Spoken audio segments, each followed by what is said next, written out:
I'm a slice of beef lasagna. How is your life today?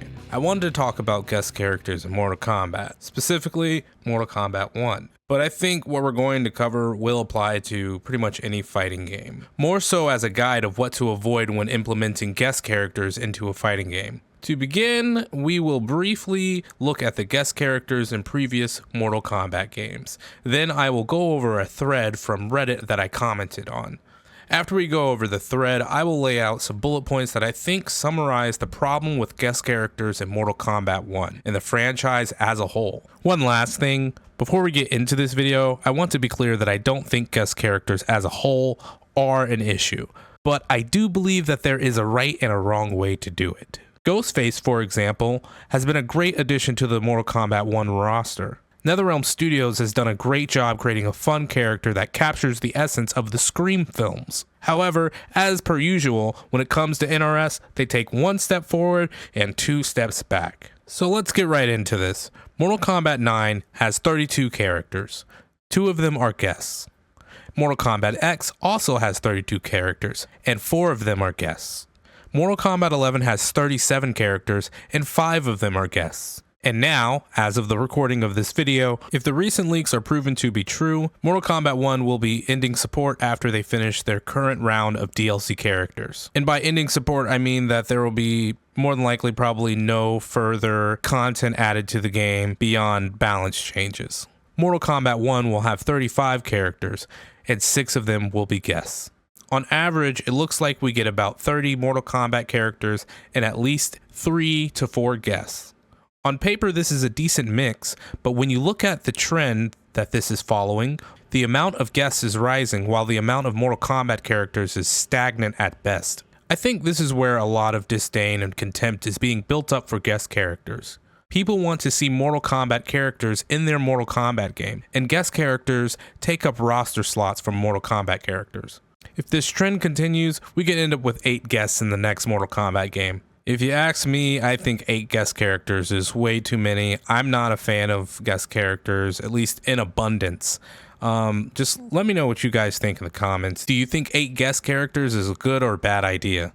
I think there's also an interesting conversation to be had surrounding the success of Fortnite. I know guest characters were a thing before Fortnite, but my quick thought is how much has Fortnite's success influenced the inclusion of more guest characters? Fortnite includes characters from all over pop culture, and I believe that that aspect paired up with the immense success of Fortnite could possibly play a role in crossovers becoming way more common in video games today. Call of Duty, for example, is almost unrecognizable as a game now because of its inclusion of wacky skins and pop culture icons like Nicki Minaj and Snoop Dogg. But that's kind of a fringe idea. That's just my quick thought. Just the rising amount of guest characters in Mortal Kombat is alarming because this is a substantial amount of guest characters in this Mortal Kombat game. This is the most guest characters in a Mortal Kombat game. But before I discuss my thoughts any further, I do want to go over this Reddit thread that I commented in. So I will, as I go through the thread, I'm going to break down my thoughts. The title of the Reddit post reads, I swear some fans don't understand this. The post is a meme template. I will describe it now. An adventurer is opening treasure inside of a dark cave. He says, I've finally found it after 15 years. What is it that he has found in the chest? He pulls out the treasure and shouts, The Scroll of Truth! He reads the Scroll of Truth, which says, guest characters bring new players. He throws the Scroll of Truth in dissatisfaction. Yeah! Guest characters bring new players. It's safe to say this is probably true, and I understand creating an avenue for new players to enter the game potentially generates more profit, but there's a lot of hypothetical questions that this raises for me. Like, what percentage of these new players are retained for each new release?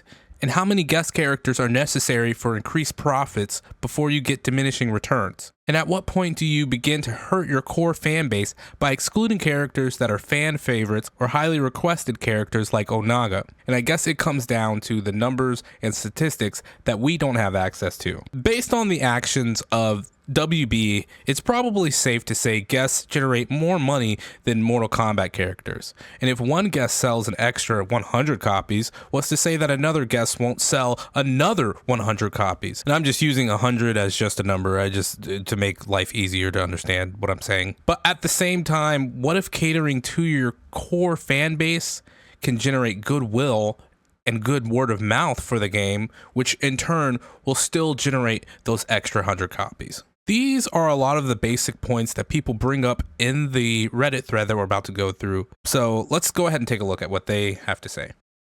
This isn't the entire Reddit post. I mean, I guess maybe I can put a link in the description of the video, but I am just going to go ahead and this user writes, I've never seen anybody not understand that guests are popular. I don't see why people try to use this as an argument against people just not liking them.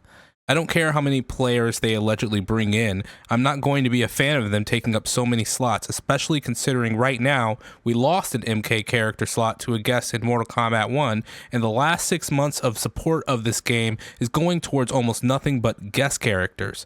Not a single cameo in between, lol. He's saying that he just has an issue with how many there are. He doesn't want this many. He wants less guest characters so that we can have more slots potentially for Mortal Kombat characters. That's why I want to bring up this comment here. It's hard to read, but I think I get the point of what the person was saying. This user writes, but what if those supposed to be lost Mortal Kombat characters could never justify a DLC spot in a pack of 6 characters? I guess you're just saying they're expensive in general, so it's like we're gonna make the one that will sell more. We can't just do 12 characters and make 9 of them Mortal Kombat characters and 3 of them guest characters because it won't sell as much. Another user writes, not only these points, but the people buying the game solely because insert random guest character is in it are not the ones buying at full price day one repeat purchasers. These are the buyers who saw it on sale for 45% off with the guest characters included in the bundle.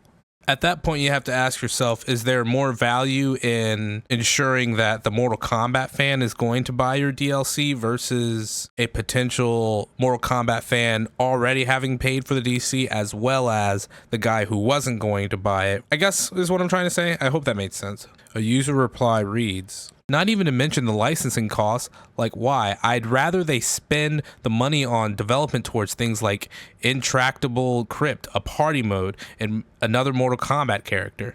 I would have to imagine that things like licensing and maybe things like hiring Megan Fox to do voice acting is like, you know, places where maybe they need to rethink how they're spending that money. I definitely do think that that is a thing that maybe, especially when it comes to game studios, a lot of companies are going to want to figure out how to scale back on spending. Possibly when it comes to something like hiring Megan Fox for voice acting, maybe you could put that money towards a writing staff. Maybe you would save money by doing that.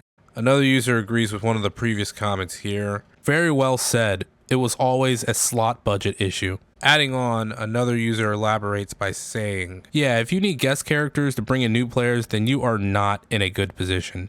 People coming in solely for the guest characters are not going to fall in love with a franchise that values cameos and Easter eggs more than its own products. But I guess some people just like to say that what really matters is solely how many copies the game sold to win internet points. I think the issue with that is we don't have the numbers. We don't know.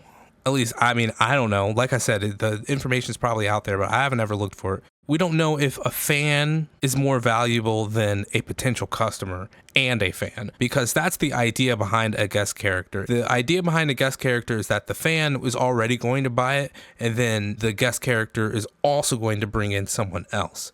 At what point are we as fans going to stop paying for things because we're not getting the characters that we want? So here's where I started to say something.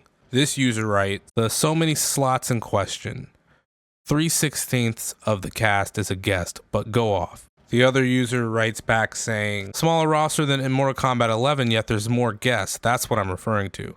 As I said before, this is the most guest characters that have ever been in a Mortal Kombat game. The other user writes back saying, even with a smaller roster than Mortal Kombat 11, the 3/16 figure is still a fact, and that's accounting for unreleased guests. That is a small number for a game where they market off of guest characters a bunch, because Unfortunately, the general public doesn't really care about yet another obscure Mortal Kombat character returning.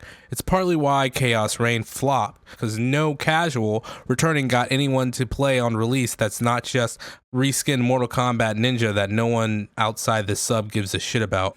He's saying that he doesn't think a casual is going to pay for the extra characters because there's no guest character. See, here's where NetherRealm messed up.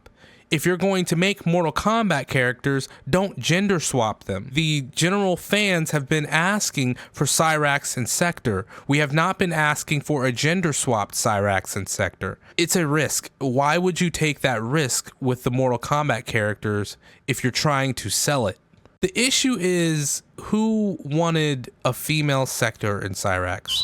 I responded with, I have to disagree. 6 guests is way too many. It dilutes the roster and strips the game of its own distinct personality. I'm of the belief that a less is more approach is much more desirable for guest characters.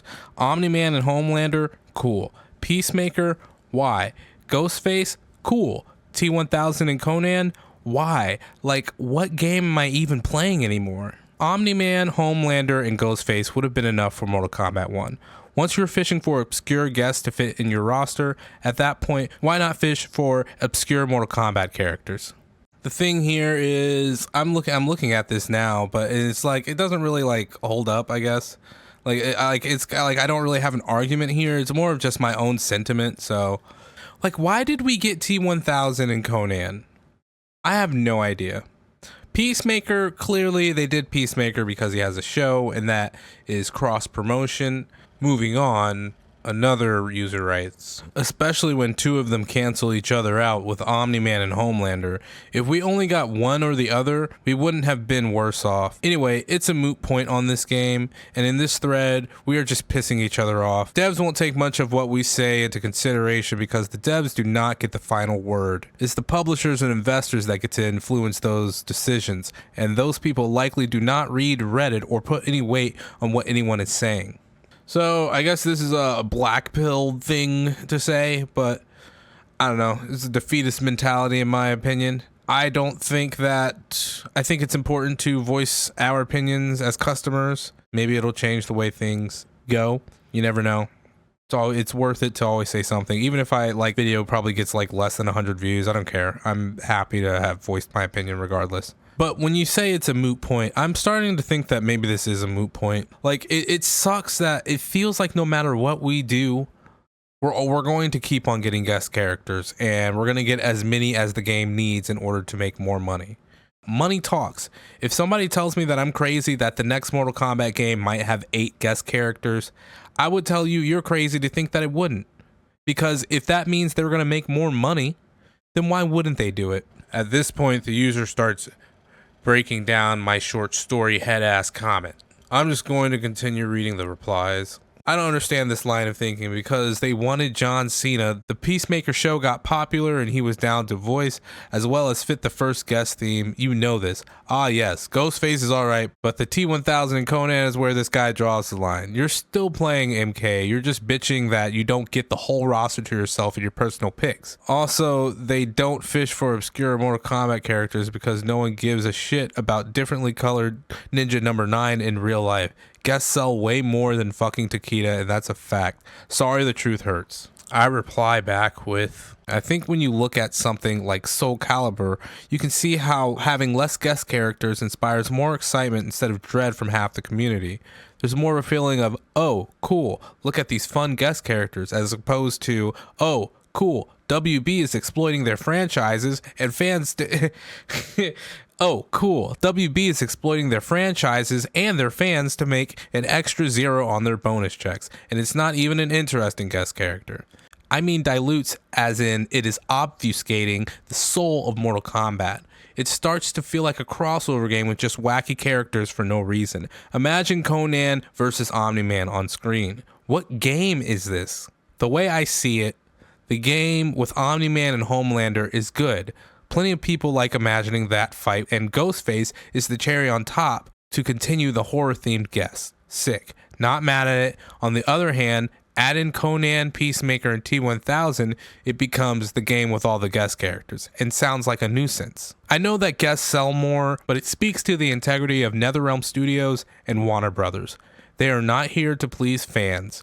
They are here to try and get every dollar possible. Again, I understand guests sell more, but I think in the long run, fan service is a much more sustainable business model. Fans care about the ninth random colored ninja. Fans are the customers you retain by catering to them. If you went to Five Guys and they suddenly started doing gourmet salads and a special collab with Panda Express and IHOP and Panera Bread, sure, you'll still eat it, but you'll be wishing they would just go back to burgers and fries. And at that point, you would just go somewhere else to get your burgers and fries and you would never come back. And then he continues, I just think you're dead wrong, man. It's not about winning, and there's a reason no person on the planet outside fighting game fans even knows about Soul Calibur.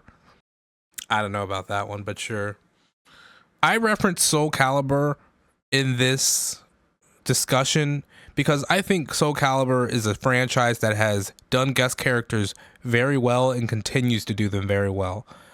It probably, I guess it goes back to that recent Donkey video where it's like just guys with swords just hitting stuff, and it's like, that's Soul Calibur, it's Soul Edge, that's why it works so well. Soul Calibur 2 was probably the biggest fucking game ever because of its guest characters. This user replies back to me, this is a weird way to look at a bunch of guys brainstorming what would be cool to see in Mortal Kombat, and maybe it's that simple. With an added incentive, they sell huge. 2 birds, 1 stone, and you're saying minus 1 bird. It makes a lot of sense, what he's saying here. But I guess to me, it's just like, if you're going to put all this money into more guest characters, why can't we put all that money into other parts of the game that matter? I mean, I guess, sure, adding in Terminator is gonna make the game better, but it's just like, why don't we hire writers? For the love of God, don't rely on AI for your writing. For the love of God, hire some good Mortal Kombat writers, for the love of God. Some people that would know what to do with Mortal Kombat, and your game will flourish. I would rather have obscure Mortal Kombat characters instead of obscure guest characters. When it gets to the point of adding random guest characters to fill a quota, something is wrong with the franchise. The user replies back, random, I don't know how many times I gotta say that there are 2 themes for guests, comic book and movie icons. This isn't random. This is a choice by design. I think that is really what speaks to NetherRealm Studios' inability to innovate on their game. Everything that they've been putting into games is always just like a rehash of something else.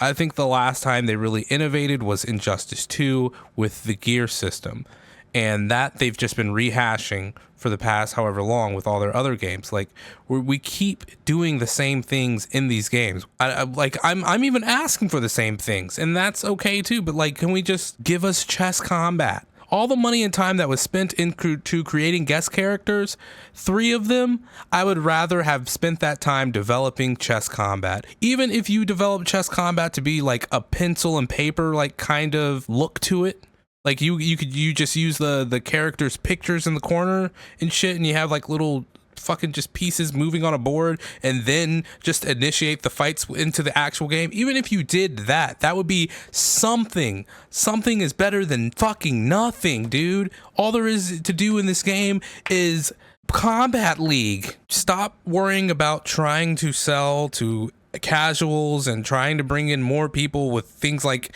guest characters and celebrity voice actors. Maybe you could put that money towards resources to make the game better, like writing or a extra game mode or better servers. Like, there's so many things the money could be like, and that's where these game companies need to start looking at what they're doing with their money, scale back, and put it towards resources. Just make the game work and make it better.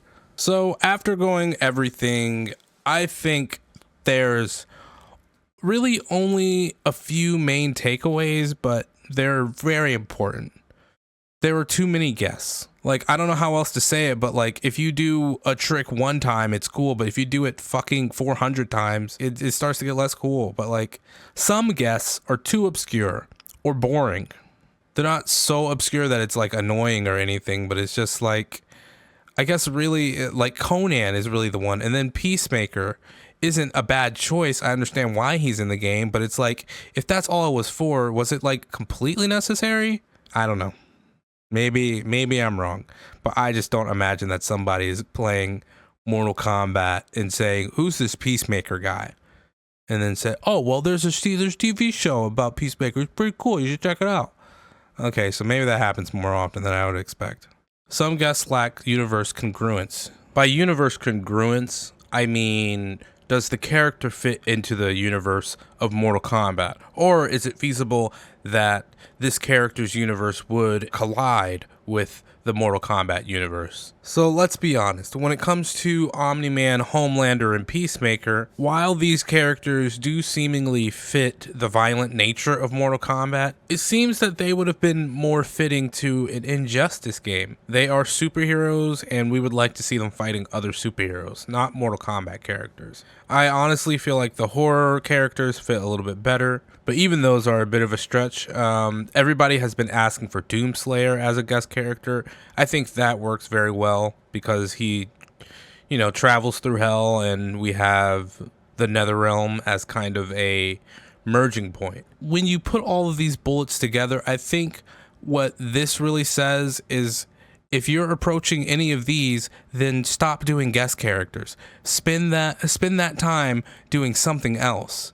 If it seems like you're doing too many guest characters, or the guest is potentially a little bit too obscure, or maybe the guest doesn't really fit into the universe, or it's too much of a stretch, maybe spend that time doing something else. But I can see how Homelander and Omni-Man probably was some sort of deal that they got with Amazon. Peacemaker, it's a property from WB.